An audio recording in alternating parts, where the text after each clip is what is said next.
Guru Besar Ilmu Politik UIN Jakarta Saiful Mujani menyatakan siap menghadapi proses hukum atas laporan sejumlah pihak ke polisi terkait lontaran kritikan terhadap pemerintah.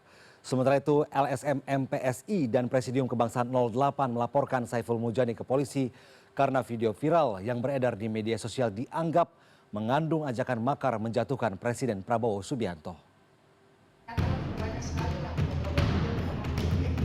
Kalangan akademisi menyoroti respon pemerintah terhadap kritik publik. Dalam diskusi di FISIP UIN Jakarta, isu kebebasan akademik dan kriminalisasi menjadi sorotan.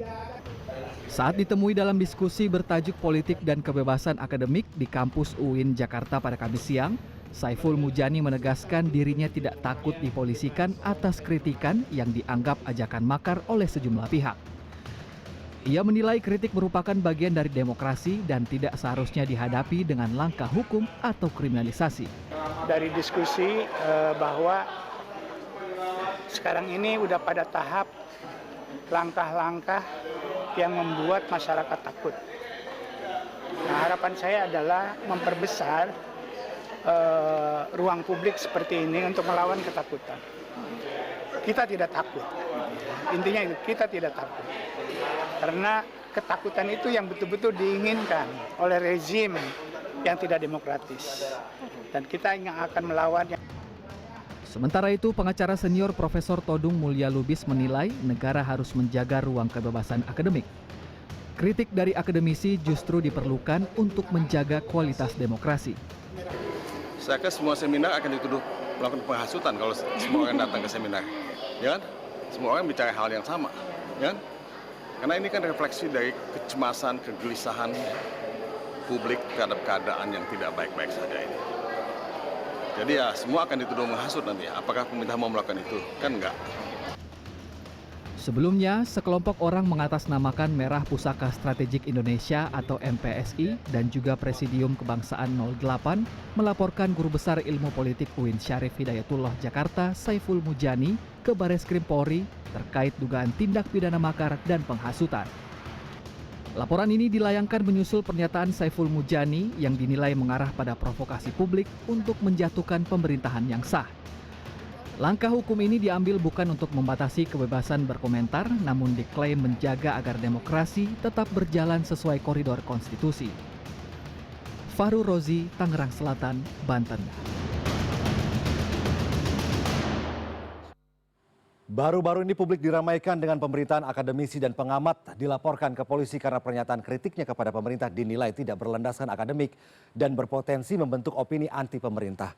Sebut saja pengamat hukum tata negara Ferry Amsari yang dilaporkan ke polisi terkait kritiknya soal swasembada pangan, Guru Besar Ilmu Politik UIN Jakarta Saiful Mujani dan hingga Direktur Eksekutif Jaringan Moderat Indonesia Islah Bahrawi terkait dugaan penghasutan menggulingkan Presiden Prabowo Subianto.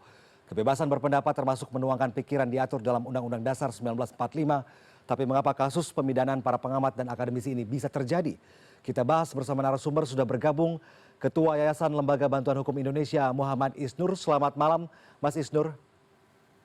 Selamat malam Mas Victor, Pak Kurniawan. Dan juga ada Ketua Presidium Kebangsaan 08 Kurniawan. Pak Kurniawan, selamat malam. Terima kasih atas waktunya. Selamat malam Mas, selamat malam. Baik. Saya ingin ke Pak Kurniawan dulu. Pak Kurniawan, apa alasan mendasar Anda melaporkan Saiful Mujani? Ada juga Islah Bahrawi yang dilaporkan ke polisi. Apakah pernyataannya sangat berbahaya dan bisa menimbulkan perpecahan? Kira-kira unsur pidana apa saja dari statement mereka ini nih, Pak Kurniawan? Gini Mas ya. Jadi pada dasarnya kami ini bukan anti kritik ya. Kita harus membedakan dulu kritik dan provokasi dan ataupun hasutan ya. Ya, jadi kami melaporkan saudara Saiful Mujani maupun Islah Bahrawi itu didasari ya. Saya sebagai Ketua Umum Gerakan Cinta Prabowo tentunya saya bertanggung jawab moral untuk mendukung, mengawal serta mensukseskan program kerja dari Bapak Prabowo ya. Di tengah situasi yang tidak baik-baik saja tiba-tiba muncul bukan kritik kalau saya bilang ini adalah narasi provokasi dan hasutan yang mengajak banyak orang yang ada di Indonesia ini untuk turun ke jalan dengan maksud dan tujuan melaksanakan demo yang endingnya adalah memaksa pemerintahan yang sah untuk mundur ya, tapi di luar konstitusi. Bukan juga impeachment, bukan, tapi penggulingan paksa. Ini yang kami tidak terima. Tapi kalaupun memang masyarakat mengendaki untuk menurunkan Prabowo lewat jalur konstitusi, contohnya impeachment, itu tentunya kami terima karena pilihan rakyat. Tapi kalaupun dengan perebutan secara paksa, dengan people power, tentu ini yang kami tidak mau. Karena apa?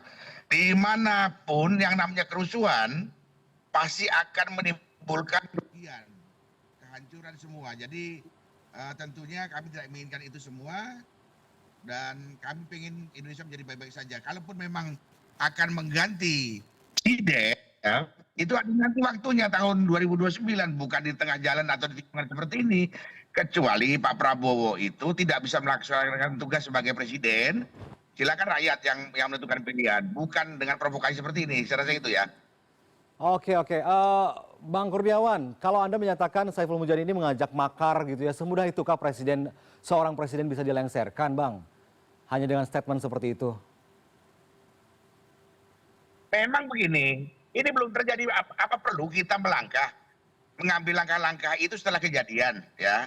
Ini kan provokasi, Mas. Oke. Ya, provokasi. Nggak semuanya orang seperti pinter seperti Pak Saiful Mujani maupun Isla Barawi. Pemahamannya itu kan beda-beda masing-masing orang, ya. Ini adalah gini, Mas. Saya justru melaporkan dua orang ini ke polisi. Ini adalah langkah pencegahan supaya pendukung Pak Prabowo ini tidak berjalan sendiri-sendiri, gitu loh. Ini yang kita takutkan, makanya saya sebagai Ketua Umum Gerakan Cinta Prabowo maupun Ketua Presiden Kebangsaan, saya mengambil langkah hukum. Masalah nanti yang bersangkutan salah atau tidak, silakan aparatur dari kepolisian yang menentukan, ya. Ini kami melaporkan supaya apa? Mencegah terjadinya mereka mengambil langkah masing-masing. Karena kita kan beda pilihan, ya. Kita tahu kok Pak Saiful Mujani maupun Isla Barawi waktu kontestasi 2024 kemarin kita juga ngerti, ya. Jadi saya rasa itu dasarnya. Oke. Untuk meredam kemarahan dari pendukungnya Prabowo, saya rasa itu. Oke, tapi kritikan kepada pemerintah sama sekali tidak tertutup ya, begitu ya Bang ya? Mas Isnur. Nggak ada, kita nggak pernah membatasi kok. Selama ini Prabowo dikritik, bahkan dicaci maki, dihina, difitnah pun itu biasa-biasa saja. Tapi kalau hasutan untuk mengajak orang melengsarkan Prabowo dengan jalur-jalur di luar konstitusi, itu yang kita tidak terima. Saya rasa itu, ya. Oke. Mas Isnur dari YLBHI, menurut Anda apakah yang dilakukan salah satunya saja tentang Saiful Mujani yang menyatakan ajakan makar begitu ya? Apakah masyarakat beramai-ramai diajak makar menjatuhkan Presiden Prabowo Subianto, sedangkan kita tahu tingkat kepuasan pemilih waktu pemilu kemarin terhadap Prabowo Subianto dan kinerjanya juga cukup baik begitu ya? Apakah Anda menilai ada unsur pembungkaman atas nama hukum dalam hal ini, pemidanaan para akademisi dan juga pengamat begitu, Mas Isnur? Ya, saya pertama koreksi dulu pernyataan Mas Victor tadi. Seolah udah ajakan makar. Makar dalam definisi KUHP itu jelas sekali berupa serangan. Ya, dia harus berupa anslah ya, yang nyata. Dulu Bung Karno pernah mau coba dibunuh gitu-gitu. Itu seperti itu makar. Ini hanya lisan, dan dalam konteks yang harus kita lihat itu kan pertemuan halal bihalal. Pertemuan di mana para aktivis berkumpul dan mengemukakan fakta-fakta, mengemukakan pandangan, penilaian terkait situasi demokrasi, situasi ekonomi, situasi hukum yang makin berbahaya. Jadi kalau kita baca konteks keseluruhan, itu pandangan, penilaian, pendapat ya, kemudian atas keresahan yang terjadi diungkapkan oleh banyak orang di situ. Kemudian saya mau jadi bertanya, apakah kita bisa menggerakkan? Itu kalimat pertanyaan, bukan kalimat seruan untuk makar. Jadi jauh sekali dari definisi makar. Nah, yang kedua, kira-kira Pak Prabowo itu pernah menulis di buku Paradoks Indonesia di halaman 188. Dia bilang kita butuh pendekar-pendekar demokrasi yang bersuara lantang, bersuara keras ingatin pemerintah. Inilah yang saya bilang bagian dari ciri pendekar demokrasi. Dia berani bersuara secara keras. Dan di situ juga dituliskan bahwa ada banyak upaya kriminalisasi kepada orang-orang yang berpendapat di sosial media dan lain-lain. Bagi saya ini juga persis apa yang dikhawatirkan Pak Prabowo, upaya kriminalisasi. Makanya kemudian MK di tahun 2019 di pasal 12 160 sekarang 264 ini di pasal KUHP itu mewanti-wanti karena banyak sekali pasal penghasutan dikenakan kepada orang-orang yang kritis. MK bilang nggak bisa seperti ini. Harusnya jelas ada relasi. Dia emang terhasut, dia merusak, dia kemudian melakukan provokasi dan hubungan dengan penghasutan nyata. Makanya kemarin Del Pedro dan kawan-kawan dituduhkan menghasut. Tapi kan jelas kemudian di ruang sidang hakim menilainya tidak ada relasi antara ucapan-ucapan Del Pedro dan kawan-kawan dengan kejadian di lapangan. Akhirnya mereka bebas. Banyak yang bebas loh di peristiwa Agustus dengan pemidanaan dengan pasal-pasal yang sama seperti ini gitu. Itu warning. Yang kedua adalah cara-cara seperti ini dalam konteks global ya di PBB ataupun bahkan di peraturan Mahkamah Agung 2023 itu dibilang begini, ini dalam konteks lingkungan. Ini yang disebut dengan namanya SLAPS. Strategic Litigation Against Public Participation. Jadi ada warga negara, ada publik berpartisipasi dalam ruang-ruang terbuka, menggunakan kemampuan, keahlian, pandangannya, kemudian dikriminalisasi. Ada juga yang digugat. Jadi menggunakan mekanisme hukum. Itu yang dibilang oleh konteks teori hukum namanya SLAPS. Jadi ini bagian dari upaya menggunakan hukum sebagai langkah untuk kemudian membungkam partisipasi publik. Nah, kita harus khawatir karena angka penilaian demokrasi di Indonesia ketika misalnya polisi melanjutkan, polisi memproses ini, kejaksaan membawa ini, itu menambah buruk penilaian demokrasi di Indonesia. Harusnya disikapi dengan tenang. Pemerintah kalau ada hal seperti ini harusnya direspon dengan menjawab dengan ya kami akan perbaiki, kami akan lengkapi dan jawab dengan karya, jawab dengan prestasi. Harusnya seperti itu respon pemerintah ya. Oke, Bang Kurniawan, kalau tindakan Abang dan juga pelapor-pelapor lain yang menyatakan bahwa akademisi atau pengamat ini layak memang dipolisikan karena telah melanggar begitu ya. Kira-kira bagaimana tanggapan Anda jika ini disebut sebagai bentuk kriminalisasi terhadap taruh saja ini terhadap warga negara Indonesia yang menyatakan pendapat begitu? Tanggapan Anda bagaimana, Itu kan Bang? pendapat, jadi gini, itu kan pendapat dari Bung Nur tadi ya. Masing-masing orang punya pendapat. Jadi kembali lagi saya sampaikan, kita harus bisa membedakan kritik dan provokasi hasutan ya. Provokasi atau hasutan ya. Kritik itu semua orang boleh mengkritik. Kita tidak pernah mengkriminalisasi orang-orang yang melakukan kritikan-kritikan ya. Bahkan makian-makian pun kita gak respon. Tapi kalau itu bersifat provokasi dipublikasi secara luas di medsos, ini yang bahaya ya. Semua orang juga bermula dari unggahan-unggahan yang ujungnya pasti nanti rame ya. Makanya kita tidak protes dengan orang mengkritik. Tapi kita harus bisa membedakan kritik yang membangun atau kritik provokasi dan hasutan ya. Nah, itu beda ya. Jadi silakan saja kita punya sama-sama pandangan, tentu tidak sama, masing-masing orang punya pendapat masing-masing, kita hargai perbedaan itu. Selama itu kritikan yang bagus untuk pemerintah, ya kita sih oke-oke saja. Bahkan saya sendiri sebagai pendukung Prabowo loyalis, saya sering juga mengkritik Pak Prabowo. Bahkan kami pernah mengancam apabila Pak Prabowo sendiri melupakan rakyatnya, kami siap mencabut dukungan kepada Bapak Prabowo. Itulah bentuk kami. Cinta yang bertanggung jawab, bukan cinta buta. Tapi kalau ketika Pak Prabowo dan kabinetnya setengah konsentrasi memperbaiki keadaan karena imbas dari masalah global, perangnya Iran dengan Israel maupun Amerika, ini tentunya pemerintah butuh konsentrasi yang prima supaya apa? Paling tidak bisa mengatasi permasalahan-permasalahan yang ada di dalam negeri. Di tengah situasi yang tidak baik-baik saja, muncul unggahan seperti itu. Ini sensitif sekali ya, sensitif sekali. Ya, karena apa? Kerusuhan itu akan melahirkan kerusakan dan kemunduran semua sendi-sendi kehidupan. Dan kami tidak mau itu terjadi. Kalau penyampaiannya Pak Saiful Mujani itu dalam bentuk seminar atau segala macam, kita bisa pahami. Ini kan kelompok halal bihalal, ya. Nah, menyampaikan seperti itu. Jadi kalaupun pendapat Mas Nur tadi ini pendapatnya. Ya, kita sih itu pendapatnya Pak Saiful Mujani, kami pun punya pendapat. Hadapi saja proses hukum ya. Kalau emang nggak salah pasti juga nggak lanjut kok. Nah, kita bisa terima berarti kami yang salah kan gitu. Jadi saya rasa begitu Mas ya. Mas Isnur, kalau memang pernyataan-pernyataan siapapun akademi atau pengamat ini yang dirasakan mengganggu konsentrasi pemerintah dalam bekerja, karena selama ini beberapa pihak juga sedang mengkritik program-program pemerintah, atau apalagi Prabowo Subianto begitu ya. Setelah pernyataan-pernyataan itu beredar, apalagi di media sosial, apakah Anda melihat hal yang paling urgent, yang paling penting dinilai begitu ya. Apakah ini benar merupakan pendapat yang berlandaskan akademik, data dan sebagainya, atau hanya sekedar ujaran secara personal yang menyatakan kritikan terhadap pemerintah? Apakah dari hal tersebut dapat dilihat, Mas? Disampaikan oleh siapapun dalam momen apapun itu adalah cara teknis yang orang bebas berbicara. Dan konteks impeachment itu kan bahkan diatur di konstitusi. Dimungkinkan dalam konstitusi impeachment. Dan dalam negara demokrasi manapun, seruan-seruan impeachment itu hal yang wajar, hal yang biasa. Tapi apakah ruang politik memungkinkan ke depannya, ruang kekuasaan, ruang keamanan memungkinkan ke depannya, itu ruang yang berbeda. Dan ketakutan akan kemudian kerusuhan, sepanjang aksinya damai, sepanjang aksinya sepanjang aksinya kemudian peacefully, itu nggak bisa diapa-apain. Tapi kalau aksinya kekerasan, ya di polisi bisa menangkap. Jadi kewenangan kepolisian tidak berkurang untuk kemudian menangkap yang melakukan kerusuhan dan merusak di lapangan. Jadi itu cara yang sangat mudah untuk menyikapi kalau ada aksi yang berbau kekerasan. Dan kejadian kemarin banyak polisi nangkap yang ketika kekerasan.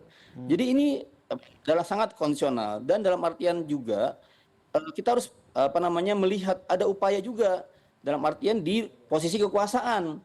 Saya melihat kan ini orang-orang seperti di KSP itu ikut-ikutan membuat panas situasi dengan berpendapat yang tidak pada tempatnya. Rakyat saling berbeda pendapat, saling kemudian mengelontarkan pandangan, tapi tiba-tiba ada orang-orang KSP seolah-olah memanaskan situasi. Maka sekarang tugasnya kepolisian hati-hati. Kepolisian menimbang, tadi saya bilang, putusan Mahkamah Konstitusi, ya jurisprudensi Mahkamah Agung, kasus-kasus di mana kepolisian harusnya belajar, telah banyak menjerat orang-orang dengan pasal-pasal yang sama, ujung-ujungnya bebas dan notorfighten di Mahkamah Agung. Harusnya kepolisian belajar bagaimana ruang demokrasi jadi nggak terancam. Dengan apa? Dengan tentu melibatkan ahli, meminta pandangan Komnas HAM, meminta pandangan banyak pihak untuk menilai ini apakah terpenuhi unsur pidana dan tidaknya. Tapi dalam pengalaman kami banyak pendampingan, akhirnya ini dilepaskan atau bebas oleh pengadilan ya. Nah ini yang ketiga adalah Pak Prabowo sendiri. Saya pikir dulu kesempatannya banyak dia bilang tolong jangan gunakan hukum untuk menjerat rakyat ya. Harusnya Pak Prabowo juga memberikan ruang sebebas-bebasnya termasuk mendorong para pendukungnya untuk biasa aja menghadapi hal seperti ini. Nah kalau biasa aja justru kasus ini jadi nggak menaik terus. Tapi karena ada yang melaporkan jadi kasusnya naik terus. Seolah-olah dapat panggung untuk dibicarakan terus-menerus. Ya, Bang Kurniawan, Prabowo Subianto juga pernah dalam pidatonya berkata bahwa boleh masyarakat mengkritik kinerjanya, mengkritik pemerintah sebebas-bebasnya. Tapi kenapa ketika ada yang mengkritik kinerja pemerintah saat ini dirasakan sebagai sesuatu yang sensitif dan harus berujung pada laporan pidana begitu? Apakah sejauh ini memang dari Abang dan teman-teman sudah berkoordinasi mungkin dengan Presiden Prabowo-nya langsung atau seperti apa? Apakah benar dirinya juga merasa tersinggung atas kritikan tersebut atau bagaimana, Bang Kurniawan? Kembali saya ingatkan, kritik dan hasutan itu beda. Kritik dan hasutan yang dilakukan oleh Saiful Mujani maupun Isra Barawi ini bukan kritikan. Bahkan mereka sudah mengatakan bahwa mereka tidak akan menempuh jalur impeachment karena tidak mungkin. Makanya salah satu jalan untuk menggulingkan Prabowo, ya berkumpul bersama-sama untuk melengserkan Prabowo, gitu loh. Coba pelajari lagi, dengarkan dengan kalimat per kalimat ya. Speak itu boleh, kita harus bedakan. Saiful Mujani kritik atau provokasi, narasi provokasi ya. Kami tidak pernah berkomunikasi dengan Prabowo masalah-masalah ini, tidak. Ini inisiatif kami sebagai pendukung Bapak Prabowo. Kami pengen mendukung Prabowo supaya Prabowo bisa bekerja dengan maksimal. Nggak ada intervensi, nggak ada kriminalisasi, nggak. Ini murni laporan dari kami, ya, serahnya itu. Bang Kurniawan kemarin kan minta update nih ke Barreskrim Polri bagaimana kasus ini berjalan begitu ya. Tadi Bas Isnur juga sudah menjelaskan ada beberapa juga kasus yang memang kasus serupa pada akhirnya di pengadilan dibebaskan juga begitu. Apakah sejauh ini bukti yang sudah dikantongi oleh para pelapor terhadap Saiful Mujani, Isla Bahrawi, apakah sudah cukup kuat untuk menyatakan bahwa mereka memenuhi unsur pidana? Hanya karena ada video, petikan statement yang dinilai ada hasutannya atau seperti apa begitu? Apa harapan Anda terhadap kasus ini, Bang Kurniawan? Saya berharap ini, kami sudah melaporkan, itu hak kami sebagai warga negara. Ya. Jadi kewajiban dari kepolisian adalah memproses kasus ini supaya transparan. Ya. Tidak ada intervensi dari pihak manapun. Dan kemarin kami sudah mendatangi Mabes Polri, keterangan dari mereka bahwa kasus ini masih digelar dulu, ya, gelar perkara dulu. Sementara belum ada lagi permintaan penambahan untuk bukti-buktinya, tapi kita sudah lengkapi dari awal, ya. Dan mudah-mudahan sih awal bulan sudah mulai bisa berproses masalah ini, ya. Kembali lagi saya serahkan ke pihak kepolisian, apakah ini layak atau tidak layak, mereka yang memutuskan. Kami cuma melaporkan saja sebagai hak kami. Kepolisian punya tugas, punya tanggung jawab untuk memproses laporan kami. Kalau kami nyatakan ini kasus ini tidak layak untuk diajukan, ya silakan mereka putuskan sendiri, ya. Sekali lagi itu, kami melaporkan, kepolisian punya kewajiban untuk memproses. Saya rasa itu, Mas. Ya. Terakhir, Mas Isnur, saat ini polisi masih melihat ya apakah memang ada unsur pidana dalam hal ini atau tidak. Harapan Anda bagaimana nih terhadap jalannya kasus ini begitu? Ya, kritik kepada kepolisian kan juga disadari oleh Prabowo. Prabowo Presiden memperhatikan kepolisian secara dalam penegakan hukum dievaluasi besar-besaran. Makanya Presiden menetapkan Komite Percepatan Reformasi Kepolisian. Dan salah satu hal yang disorot oleh Presiden adalah bagaimana hukum dijadikan alat untuk menjerat banyak orang. Jadi saya pikir ini juga bagian dari perhatian buat kepolisian, hati-hati meneruskan pemidanaan terhadap orang-orang yang bersuara. Apalagi datang dari kelompok-kelompok yang selama ini memang kritis. Dia background-nya emang punya pandangan, punya penilaian, udah lama nulis gitu. Dan bukan hanya kepada Prabowo, Pak Saiful Mujani juga dulu zamannya Jokowi pernah nulis sangat keras secara di jurnal ya, dan dalam banyak diskusi gitu. Jadi dia memang konsisten kepada Pak Jokowi, dulu juga kepada misalnya Gubernur Banten gitu. Sekarang pada Pak Presiden Prabowo. Jadi dia konsisten sebagai sosok yang memang kritis kepada kekuasaan. Harus dipandang orang seperti ini adalah yang istilah Pak Prabowo pendekar demokrasi. Harusnya dijagain, dipelihara, kemudian bahkan dibantu untuk kemudian dia terus bersuara agar menjadi cermin pemerintah untuk menjaga ruang demokrasi. Dan saya yakin Pak Prabowo makin dewasa untuk ini ya, untuk menyikapi agar hal ini nggak terjadi di pemidanaan. Terima kasih. Oke, baik. Terima kasih Mas Isnur dan juga Bang Kurniawan sudah bergabung di CNN Indonesia Prime News. Sehat selalu Bang Kurniawan, Mas Isnur, selamat malam. Malam. Terima kasih. Ya, oke lanjut.